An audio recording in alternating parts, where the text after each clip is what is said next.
3 people, including the suspected shooter, was killed while several others were injured when a gunman opened fire at a video game tournament in Jacksonville in the U.S. state of Florida. The police has said that the 24-year-old suspect took his own life. This is a third major shooting to take place in Florida in 2 years. At least 17 students were killed earlier this year in a high school shooting in Parkland City.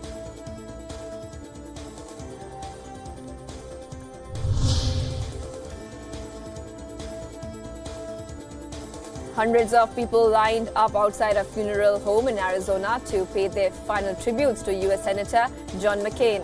The body of the 6-time lawmaker who died after a year-long battle with cancer will be buried in Phoenix City. McCain, a Vietnam War veteran, was respected across party lines and was a Republican nominee in the 2008 presidential elections. During his final days, he went on to defy his own party by voting in favor of Obamacare, dashing hopes for a Republican repeal of the affordable health care scheme implemented by former President Barack Obama.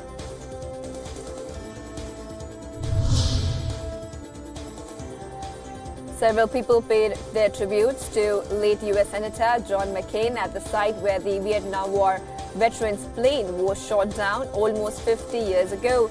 McCain, who was a fighter pilot in the U.S. Navy, was taken prisoner by the North Vietnamese forces in Hanoi in 1967. He spent more than 5 years as a prisoner of war in the infamous detention center called the Hanoi Hilton. The experience left him with lasting disabilities.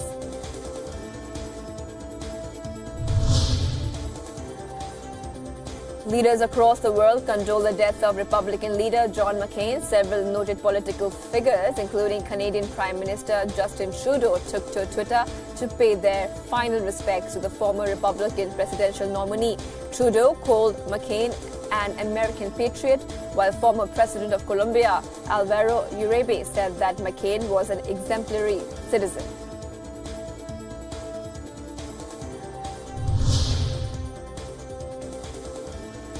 The White House flew the national flag at half-staff in honor of the late Senator John McCain. The former Arizona senator was a self-styled maverick Republican. During his last days in office, he became a prominent critic of President Donald Trump.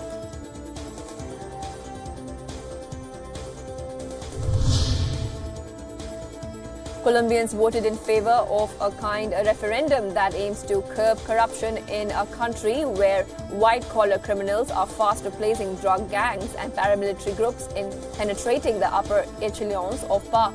The referendum seeks to slash the salaries of the Latin American nation's Congress members and to bring laws that make public spending more efficient and transparent.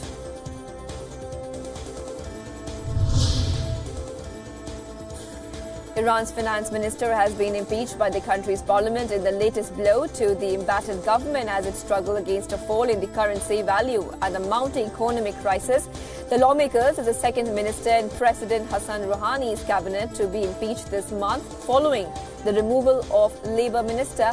In July, the cabinet appointed a new governor for the central bank, a move which has been seen as a concession to hardline critics who blame the government for economic problems.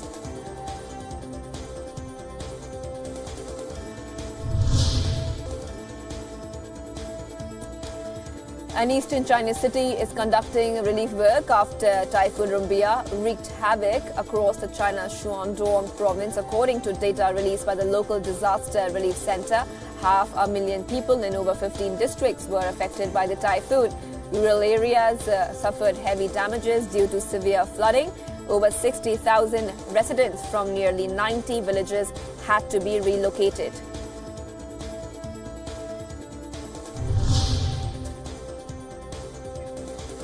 Despite losing its intensity, Tropical Storm Lane continues to wreak havoc across the U.S. state of Hawaii. The storm drifted away from the Hawaiian coast, but lingering showers threatened to trigger more flooding and landslides. The National Weather Service has lifted all the remaining tropical storm warnings and watch advisories from Hawaii as trade winds began to nudge to the storm off to the west. However, a flash flood alert remained at place in the Hawaiian capital of Honolulu.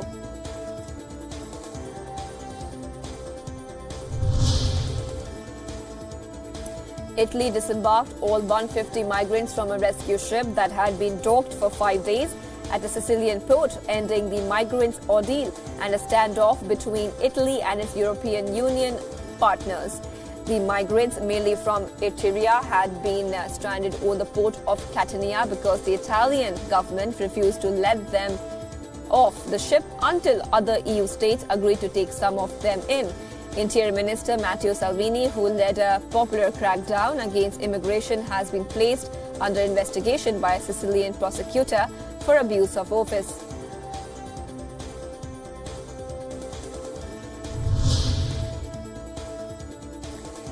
Irish victims of clerical sex abuse were joined by activists and supporters to protest against the first papal visit to Ireland in almost 40 years. The protesters asked members of the public to stand in solidarity with them over what they call an attempt to silence and marginalize those harmed by the Roman Catholic Church. Demonstrations in Dublin's Garden of Remembrance took place at the same time as Pope Francis celebrated Mass at the nearby Phoenix Park. Pope Francis's Ireland visit comes at a time when the Church is facing a major credibility crisis owing to its handling of sex abuse cases.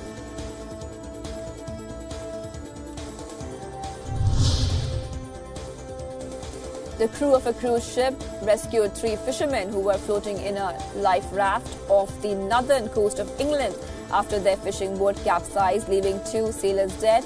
A video uploaded on social media by one of the passengers of the Pacific Princess cruise ship shows crew throwing rope towards fishermen sitting in a life raft.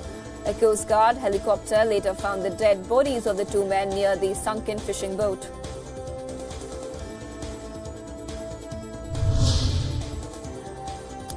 A group of killer whales were rescued and put back into the sea along the Argentine coast after a tide washed them ashore. The rescue mission, which was carried out by a group of workers volunteering with the Argentine Navy and the Marine Foundation, lasted for a day.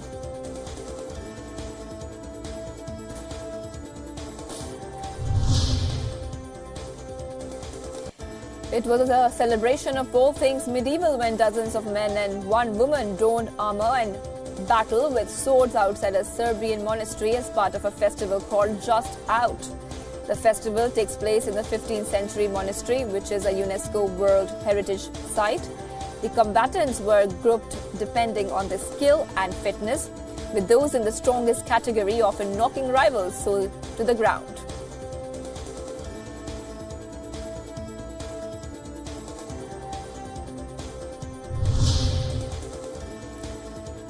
A zoo in China held a party to celebrate the birthdays of 2 giant pandas. While one panda was born in Spain, the other was born in Japan. Both pandas returned to China last year. The children from all over the country joined the celebration, singing birthday songs for the pandas.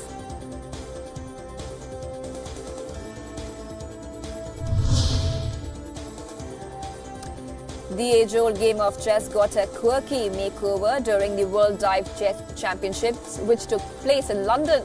In the championship, which took place underwater, players used a magnetic boat and pieces.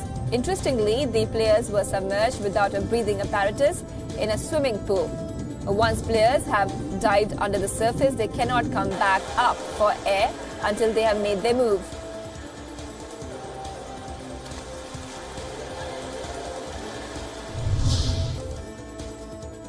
Thousands of people lined up on the streets of Sri Lanka's ancient hill capital of Kandy to watch a colourful annual procession during the Esla Perahera festival.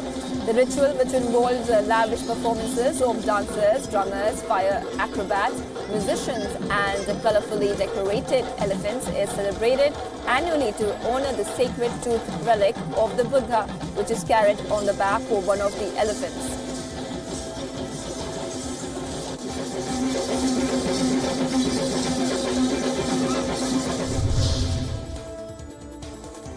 American playwright Neil Simon, who became one of the Broadway's most prolific and popular playwrights, died at the age of 91.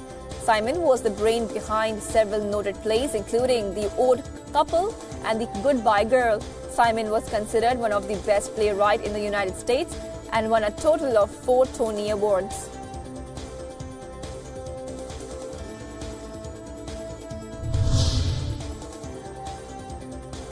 It was a one-of-a-kind sight in the French capital of Paris when devotees took out a procession in honor of the Hindu god of Ganesh. The procession was in its 23rd edition.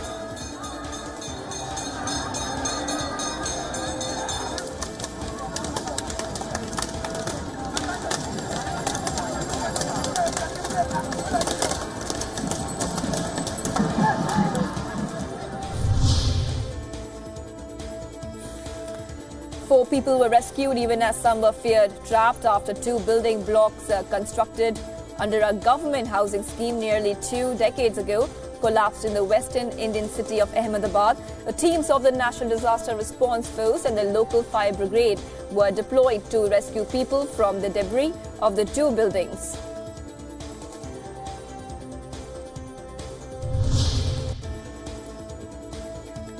The flood-ravaged southern Indian state of Kerala honoured the Indian Armed Forces for their rescue and relief work during the disaster.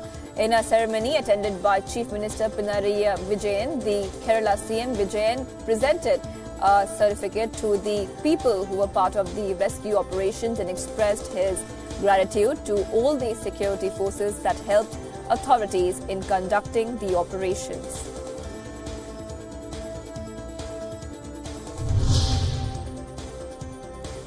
Residents of the Kachai village in the northeast India state of Manipur got their first rural market shed for selling organic products. The market was inaugurated by the state's Horticulture and Soil Conservation Minister. The market shed was constructed under the Indian government's Mission for Integrated Development of Horticulture scheme.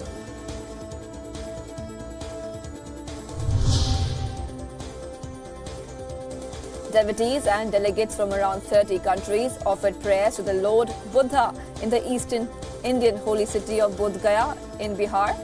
The gathering, which was held at Lord Buddha's place of meditation, was part of 6th International Buddhist Conclave, which was kicked in the capital city of New Delhi last week.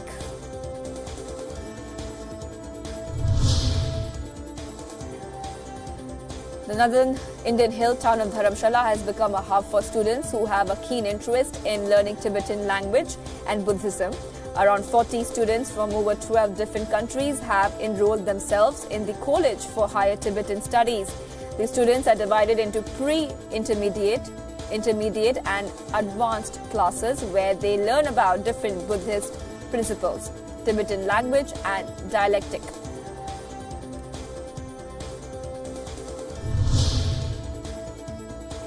People from all over India celebrated the auspicious siblings of Festival of Raksha Bandhan. The festival is celebrated to symbolize the strong bond between brothers and sisters and the love and affection shared between them.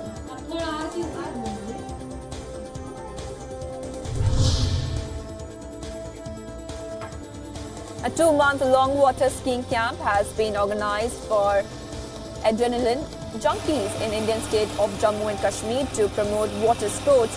The camp was first organized in the year 2011.